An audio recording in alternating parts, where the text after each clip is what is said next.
औज़ुबिल्लाहि मिनश्शैतानिर्रजीम बिस्मिल्लाहिर्रहमानिर्रहीम। Second last आयत जो हमने बयान की, मैंने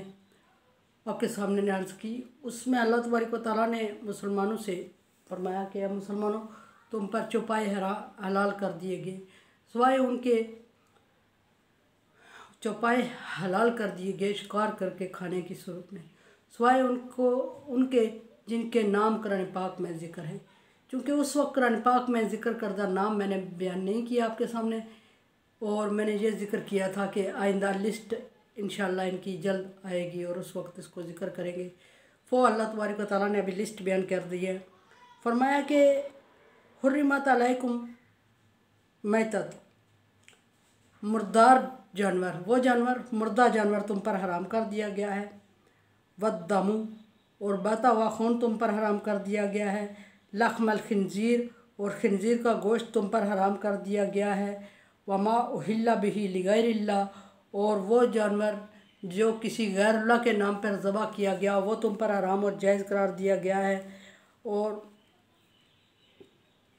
मुनखानी का तुम पर हराम कर दिया गया। मुनखानी का मतलब होता है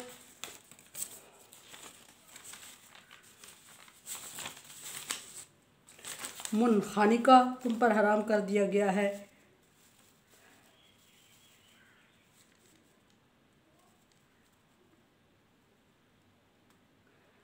मुनखानी का गला घोंट कर मरने वाला, और मौकूज़ा चोट लगकर मरने वाला, मुतरद्दिया और गिरकर मर जाने वाला, वन्नतीहा और सींग लगकर मरने वाला, वन नुसब और बुतों पे चढ़ा हुए का वाला, वल अज़लाम और निशाना लगा के मारा जाने वाला, और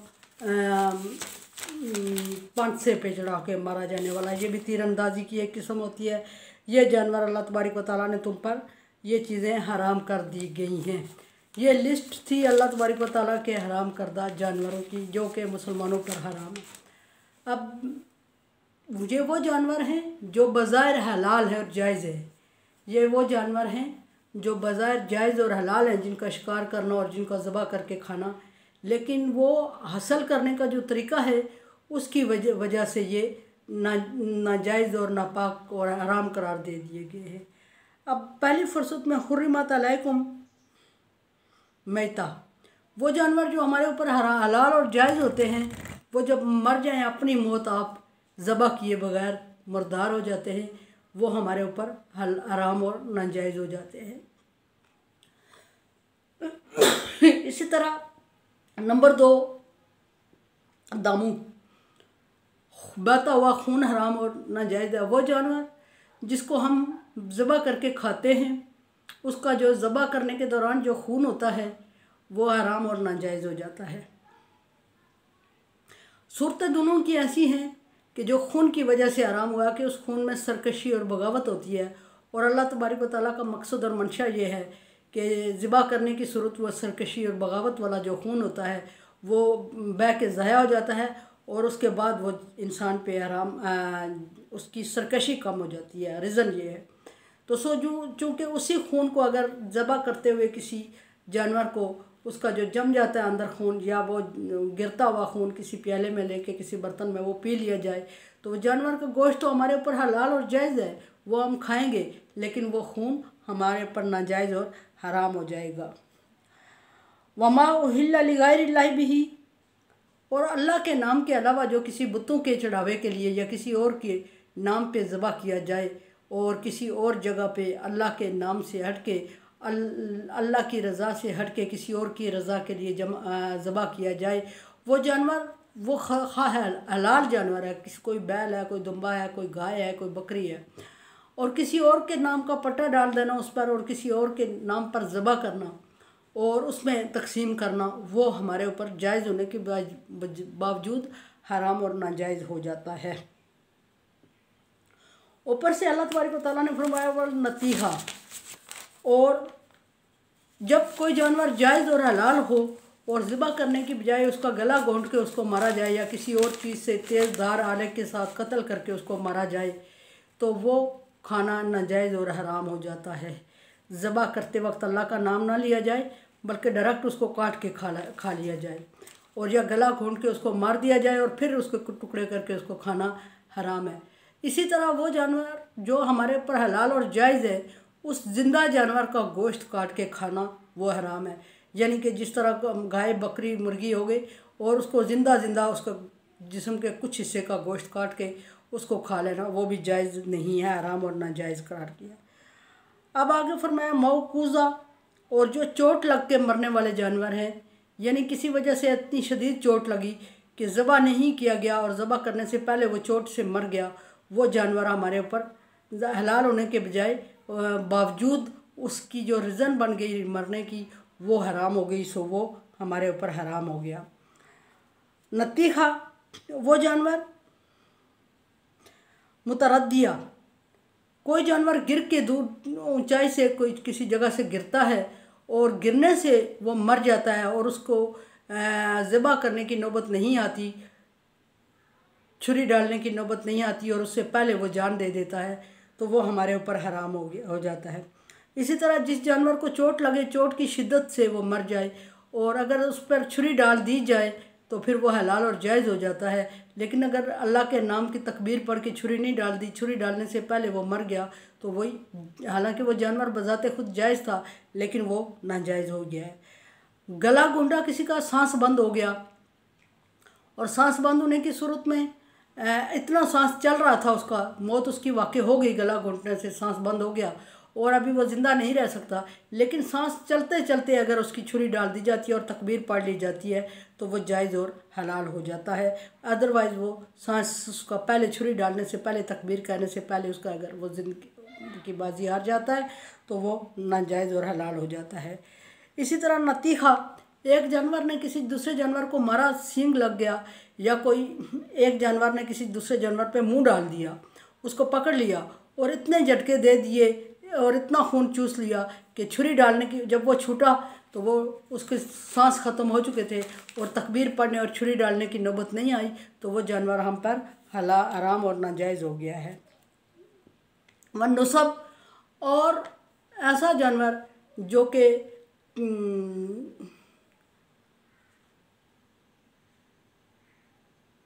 तीर अंदाजी में, निशानाबाजी में एक जानवर को बांध के उसको निशाना डालते थे, और इस तरह का नसब, वो नसब वो भी होता है, और किसी को टारगेट करना, किसी जानवर पे शर्त लगा देना और उसको मारना, एक तीर अंदाजी के जरिए निशाना बनाना बांध के, वो भी हराम और नाजायज़ है। इसी तरह लेकिन वो जब मर जाए ज़बह किए बगैर, अगर उसको इतनी ज़्यादा चोटें आ गई हैं कि वो मरने के करीब है, लेकिन मरने से पहले उस पर तकबीर पढ़ ली जाए और गर्दन पे छुरी रख के उसका खून बह जाए तो वो जायज़ और हलाल हो जाता है, वरना वो नाजायज़ होता है। तस्तक़सिम, और इसी तरह तीर अंदाज़ी करने का एक और, ये सारे उनके थे अज़लाम और तस्तक़सिम। ये यहूदी और ईसाइयों की और मुशरिकीन की एक रवायत थी कि एक जानवर को बांध के लोग निशाना लगाते थे उस पर और शर्त लगाया करते थे और जीता करते थे शराइत, और वो जानवर सारे अल्लाह तबारक व तआला इस तरह मरने से, हाँ, इस तरह करना जानवर के साथ बजाते खुद बहुत बड़ी ज़्यादती है, लेकिन जब वो इस अंदाज में किसी को निशानाबाजी करना, किसी को एक निशाने पे रखना, किसी को तीर अंदाज़ी करना, या कोई और तरीका निशाने का लगाना या तकलीफ़ देना, या उस सूरत में अगर जानवर का मर जाए तो वो जानवर हराम और नाजायज़ करार दिया जाता है। लेकिन अगर उसके मरने से पहले इतनी नौबत आ जाती है कि उस पर तकबीर पड़ी जाए और उसको ज़िबा करें और उसका खून निकल जाए और खून बह जाए, तो इसका मतलब है कि वो ज़िंदा था और उस पर उसको खाना जायज़ है। लेकिन अगर किसी जानवर के गले में छुरी डाल दी जाए और तकबीर बेशक पढ़ ली जाए, लेकिन छुरी डालने पे पता चले कि उसका खून नहीं बहने के काबिल नहीं था, इतना उसका खून जम चुका था या निकलने के काबिल नहीं था, तो वो जानवर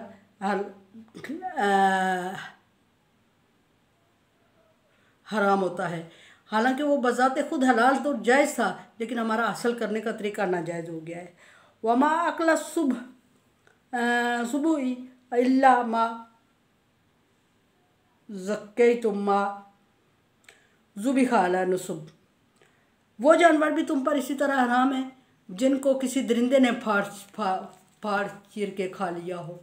अच्छा, ये भी हाँ, अगर एक हदीस में इसकी तशरीह आ रही है, सुधारे हुए जानवर इसको नाम दिया जाता है। अगर कोई जानवर किसी ने पाला हुआ है, जैसे कुत्ता या बिल्ली वगैरह, और उसको शिकार सिखाया हुआ है और वो शिकार करके लाता है, और शिकार करके लाने से पहले, मालिक तक पहुंचने से पहले अगर वो जानवर जान दे देता है, ख़त्म हो जाता है और उसके सांस ख़त्म हो जाते हैं, तो वो हमारे ऊपर हराम होता है। लेकिन वो सुधारा हुआ जानवर जब लाता है, उसका एक ख़ास तरीका होता है। कुत्ते या बिल्ला या इस तरह की कोई चीज़ें शिकार सिखाया होता है उनको, और वो बाहर जंगलों से शिकार पकड़ के लाते हैं, लेकिन वो ज़िंदा सूरत में मालिक तक पहुंचाया जाए, मालिक तक पहुंचाया जाए वो ज़िंदा सूरत में, और वो ज़िंदा सूरत में मालिक तक पहुंच जाए, और मालिक उसके उस जानवर जिसने लाया है उसका मालिक उस लाए हुए जानवर पे छुरी चला दे और तकबीर पढ़ ले और उसमें से खून निकल आए तो वो जायज़ होता है। अगर ये तीनों चीज़ें नहीं होती तो वो नाजायज़ होता है। इसी तरह फायर करके नसब, फायर जिसको हम मौजूदा ज़ुबान में फायर कहते हैं, फायर करके कोई चीज़ मारी जाती है। जब हम उसको निशाना लगा के फायर करते हैं, निशाने की दो किस्में होती हैं। एक नसब जिसको बांध के टारगेट करते थे, अज़लाम तीर अंदाज़ी करते थे और उसको निशाने पे लगाते थे, और इतनी तकलीफ़ होती थी कि वो तकलीफ़ से मर जाता, वो हराम है। और एक निशाने का मतलब नसब जिसको कहते हैं, फायर किया किसी जानवर पे, और फायर की शिद्दत से वो जिसने फायर किया उसके वहाँ पहुँचने तक और उसके ज़बह करने से पहले पहले और खून निकले ना निकले और वो सांस ख़त्म हो गए उसके, तो वो परिंदा या वो जानवर हमारे ऊपर जायज़ और हलाल था। लेकिन चूँकि जब हमने उस पर फायर किया तो उस पर अल्लाह का नाम लेने की हमें नौबत ही नहीं आई और वो जान की बाजी हार गया, मर गया, और उस सूरत में उसका खाना हमारे ऊपर नाजायज़ और हराम हो जाएगा। तो इस तरह ये जो लिस्ट अल्लाह तबारक व तआला ने ये उन जानवरों की बयान हुई है जो होते हलाल और जायज़ हैं। ये वो जानवर हैं जो होते हलाल और जायज़ हैं, लेकिन हम जब तरीक़ा इख्तियार करते हैं इनको खाने का या इनको गोश्त तक पहुंचाने का, तो वो तरीक़ा ऐसा गलत और ज़ालिमाना होता है कि जानवर तकबीर कहे बग़ैर या छुरी चलाए बग़ैर जान दे देता है, तो वो तरीक़े की वजह से हम पे हराम और नाजायज़ हो जाता है। बिल्कुल उसी तरह जिस तरह के एक बंदा जायज़ तरीके से मेहनत करके खाता है तो वो जायज़ होता है, लेकिन वही बंदा रात भर जाग के मेहनत करता है, डाका डालता है, तो वो वही माल जो जायज़ तरीके से उस तक पहुँचना था वो नाजायज़ तरीके से हासिल करता है, तो वो उसके लिए हराम और नाजायज़ हो जाता है। मेरे चैनल को आप सब्सक्राइब कर रहे हैं, thank you so much. Bell icon को प्रेस कर लिया करें ताकि नोटिफिकेशन बर वक्त आप तक पहुँच सके। और मेरे लिए दुआ करें, ला खौफुन अलैहिम वला हुम यहज़नून। और ये भी अल्लाह तबारक व तआला उस तरह मुझसे दिन का काम ले जिस तरह वो चाहता है, और जो काम सही नहीं हो रहा उसको सही करने की तौफीक अता फरमाए और मेरी गलतियों को नज़रअंदाज और दरगुजर करे। ला खौफुन अलैहिम।